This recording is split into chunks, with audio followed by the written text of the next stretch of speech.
Gautam Adani India के बहुत ही जाने माने और कामयाब बिजनेसमैन हैं। हर कोई उनका नाम जानता है और उनकी पहचान ग्रोथ और एम्बिशन से जुड़ी है। उन्होंने अदानी ग्रुप शुरू किया, जो एक बहुत बड़ी कंपनी है और शिपिंग, एनर्जी और रोड्स और ब्रिजेस बनाने जैसे कई अलग अलग कामों में इन्वॉल्व्ड है। कंपनी ने ग्लोबली अपना रीच बढ़ाया है और कई सेक्टर्स में जबरदस्त इंपैक्ट बनाया है। अदानी ने बहुत कम रिसोर्सेज से शुरुआत की थी, लेकिन वो अपने पैसों के मामले में समझदार थे और उन्होंने अच्छे इन्वेस्टमेंट्स किए। एक छोटे ट्रेडर से बिजनेस टाइकून बनने तक का उनका सफर वाकई इंस्पायरिंग है, जो उनकी स्ट्रेटेजिक विजन और लगातार मेहनत को दिखाता है। इससे वो दुनिया के सबसे अमीर लोगों में से एक बन गए। उनका नाम फोर्ब्स के बिलियनियर्स की लिस्ट में अक्सर आता है और मीडिया में उनके लग्जूरियस लाइफस्टाइल को दिखाया जाता है। जैसे जैसे इंडिया की इकोनॉमी बढ़ी, वैसे वैसे उनकी सक्सेस भी बढ़ती गई और अदानी ग्रुप ने इंपॉर्टेंट बिल्डिंग प्रोजेक्ट्स में मदद की। इंफ्रास्ट्रक्चर डेवलपमेंट में कंपनी का रोल मॉडर्न इंडिया को शेप करने में बहुत इंपॉर्टेंट रहा है। लेकिन सारी सक्सेस के पीछे कुछ प्रॉब्लम्स और एक्यूजेशंस भी थे, जो आगे चलकर उनके लिए मुसीबत का कारण बने। लीगल इश्यूज और पब्लिक प्रोटेस्ट ने उनकी स्टेलर रेपुटेशन को धूमिल किया है। अदानी की कहानी अमेजिंग ग्रोथ की है, लेकिन ये एक वार्निंग भी है कि क्या हो सकता है जब किसी के पास बहुत ज्यादा पावर हो और वो अपने बिजनेस में ईमानदार न हो। उनके एम्पायर के रैपिड एक्सपेंशन ने एथिकल प्रैक्टिसेस और गवर्नेंस पर सवाल उठाए हैं। यूएस के रिसेंट एक्यूजेशंस उनके लिए एक बड़ा टर्निंग पॉइंट है, जिससे उनकी कंपनी के लिए प्रॉब्लम्स पैदा हुए हैं और लोग इसके फ्यूचर के बारे में सोच रहे हैं। इन एलिगेशंस की वजह से स्टॉक मार्केट वैल्यू में काफी गिरावट आई है और अदानी ग्रुप इंटेंस स्क्रूटनी में आ गया है। अदानी का इतनी जल्दी टॉप पर पहुंचना बिना प्रॉब्लम्स के नहीं था। सालों से लोग उनके खराब बिजनेस प्रैक्टिसेस और गलत कामों के बारे में चर्चा करते रहे। क्रिटिक्स का कहना था कि उनकी कंपनी को गवर्नमेंट से स्पेशल ट्रीटमेंट मिलता था और वो फेयर नहीं खेल रहे थे। कुछ लोगों ने कहा कि उनके माइनिंग और पोर्ट प्रोजेक्ट से एनवायरनमेंट को नुकसान हुआ, जिससे लोगों ने सवाल किया कि क्या उन्हें नेचर की प्रोटेक्शन की परवाह है। अदानी की रेप्यूटेशन के लिए सबसे बड़ी प्रॉब्लम्स में से एक 2023 में हिंडनबर्ग रिपोर्ट के साथ आई। यूएस की एक रिसर्च कंपनी की इस रिपोर्ट में कहा गया था कि अदानी ग्रुप स्टॉक्स के साथ इलीगल काम कर रहा था, अपने फाइनेंसेस के बारे में झूठ बोल रहा था और पैसे छुपा रहा था। इस रिपोर्ट की वजह से इंडियन स्टॉक मार्केट में बहुत बड़ी गिरावट आई, जिससे अदानी की कंपनीज को बिलियंस ऑफ डॉलर्स का नुकसान हुआ। अदानी ने कहा कि रिपोर्ट सच नहीं है, लेकिन इससे लोगों ने उनकी कंपनी के काम करने के तरीके पर ध्यान दिया। साल 2010 गौतम अदानी के लिए नई प्रॉब्लम्स लेकर आया। यूएस गवर्नमेंट ने कहा कि वे उन्हें अरेस्ट करना चाहते हैं और कहा कि वो बिलियंस ऑफ डॉलर्स के इलीगल ब्राइब्स देने के प्लान का हिस्सा थे। यह एक्यूजेशन, जिसमें अदानी ग्रुप के दूसरे इंपॉर्टेंट लोगों के नाम भी थे, ने इंडिया और दुनिया भर के बिजनेसेस को शॉक कर दिया। यह अदानी के लिए एक बहुत बड़ी प्रॉब्लम थी और लोगों ने सवाल किया कि उनकी कंपनी के साथ क्या होगा। यूएस के एक्यूजेशन ने स्मार्ट बिजनेसमैन और इंडिया के ग्रोथ के एक इंपॉर्टेंट हिस्से के रूप में अदानी की रेप्यूटेशन को नुकसान पहुंचाया।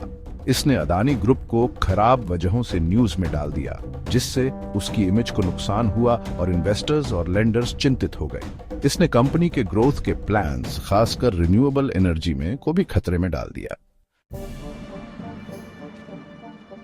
गौतम अदानी और उनके पार्टनर्स के खिलाफ यूएस के एक्यूजेशंस एक कॉम्प्लिकेटेड प्लान के बारे में है, जिसमें इंडिया में वैल्यूएबल एनर्जी कॉन्ट्रैक्ट्स पाने के लिए ब्राइब्स दिए गए थे। एक्यूजेशन में कहा गया है कि अदानी ग्रुप ने एज्योर पावर ग्लोबल नाम की एक दूसरी कंपनी के साथ मिलकर इंडियन गवर्नमेंट के लोगों को लगभग 265 मिलियन डॉलर्स की ब्राइब्स दी। ये ब्राइब्स सोलर पावर के कॉन्ट्रैक्ट्स पाने के लिए दिए गए थे, एक ऐसा एरिया जहां अदानी ग्रुप तेजी से ग्रो कर रहा था। एक्यूजेशन के अनुसार यह प्लान 2020 में शुरू हुआ, जब अदानी ग्रीन एनर्जी और एज्योर पावर ग्लोबल को solar energy corporation of India या SECI से एक बड़ा कॉन्ट्रैक्ट मिला।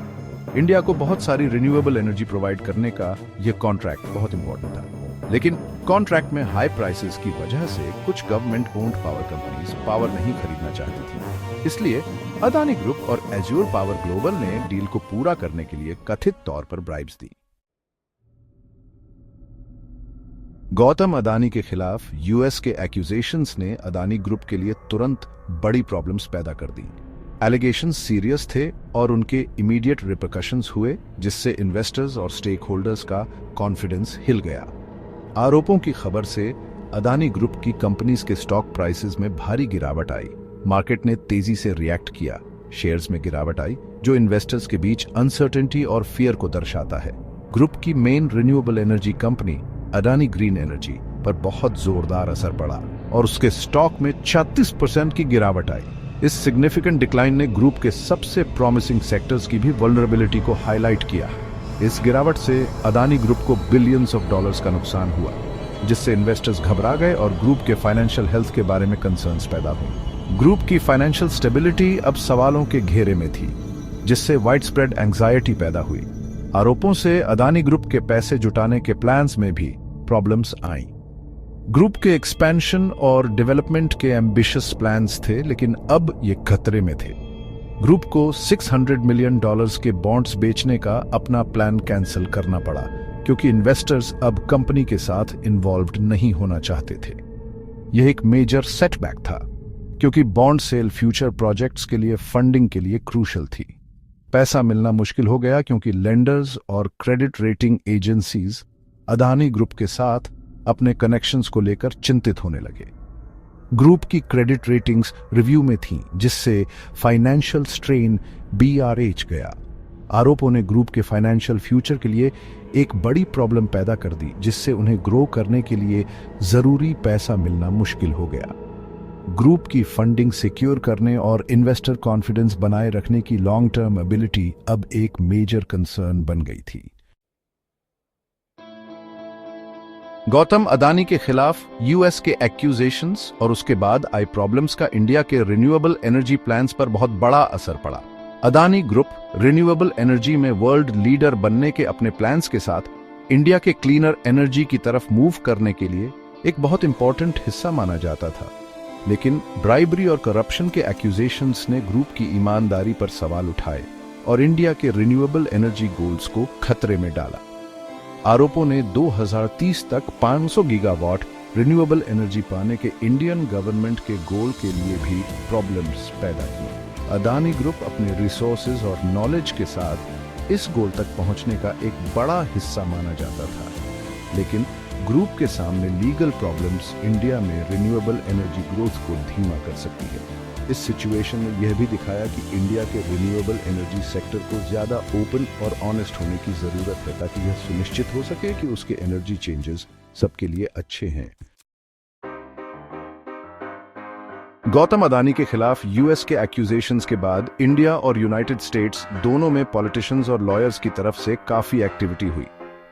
यूएस में सिक्योरिटीज एंड एक्सचेंज कमीशन या SEC ने अदानी ग्रुप की इन्वेस्टिगेशन शुरू कर दी और कहा कि उसने दूसरे देशों में ब्राइब्स देकर कानून तोड़ा है। यूएस डिपार्टमेंट ऑफ जस्टिस भी इसमें शामिल हुआ और इन्वेस्टिगेट करने और इंटरनेशनली अदानी को अरेस्ट करने की कोशिश करने के लिए एक ग्रैंड जूरी शुरू की। इंडिया में गवर्नमेंट ने अदानी के एक्यूजेशंस के बारे में ज्यादा कुछ नहीं कहा। गवर्नमेंट, जिसके अदानी ग्रुप के साथ क्लोज टाइज थे, चुप रही और दूसरी पॉलिटिकल पार्टीज ने अदानी को प्रोटेक्ट करने के लिए उनकी आलोचना की। दूसरी पार्टीज पूरी इन्वेस्टिगेशन और अदानी की गिरफ्तारी चाहती थी। अदानी सिचुएशन इंडिया में एक बड़ी पॉलिटिकल प्रॉब्लम बन गई और दूसरी पार्टीज ने इसका इस्तेमाल गवर्नमेंट पर सवाल उठाने और अनफेयर बिजनेस प्रैक्टिसेस के बारे में बात करने के लिए किया।